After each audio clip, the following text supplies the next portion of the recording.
সকালবেলা তো ভাই আর বন্ধুর সঙ্গে বেরিয়েছিলাম ঠাকুর দেখতে। আর রাতে বেরিয়ে পড়েছিলাম কাকিমা, কাকা, ভাই তাদের সবার সাথে। বাড়ির পুজো শেষ হয়ে যাওয়ার পর সবাই মিলে রেডি হয়ে তারপর আমরা চলে গিয়েছিলাম আমাদের সাকরাইলের বাসুদেবপুরে যে সরস্বতী পুজো হয় সেখানে ঠাকুর দেখতে। তো প্রথমে আমরা এই ঠাকুরটা দেখেছিলাম। এইটা প্যান্ডেলটা করেছিল হচ্ছে বাবা নিয়ে। তো প্যান্ডেলটা খুব সুন্দর ছিল। আর এছাড়া ঠাকুরটাও ছিল খুব সুন্দর।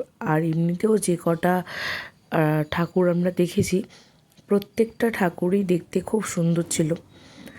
আর এই প্যান্ডেলটা আমরা ঢুকে গিয়েছিলাম, কি করেছিল ঠিক বুঝতে পারিনি।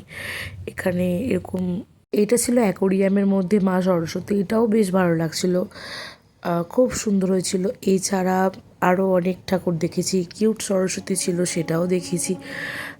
প্রত্যেকটা ঠাকুরই আমার খুবই ভালো লেগেছিল। আর মুখগুলো খুব মিষ্টি ছিল ঠাকুরের। তো এই হচ্ছে কিউট সরস্বতী, যেখানে দাঁড়িয়ে আমরা অনেক ছবি টবি তুলেছিলাম। আর এছাড়া এই প্যান্ডেলটাও আমার বেশ ভালো লেগেছিল দেখতে। আর ভিতরটাও খুব সুন্দর ছিল। আর ঠাকুরটাও খুব মিষ্টি হয়েছিল। মোটামুটি আমরা 5-6টার মতন ঠাকুর দেখেছিলাম সেদিন রাতে। তো 5-6টা মতন ঠাকুর দেখে আমরা বাড়ি ফিরে এসেছিলাম। তো এভাবেই সরস্বতী পুজোর দিন রাতটা আমরা কাটিয়েছিলাম।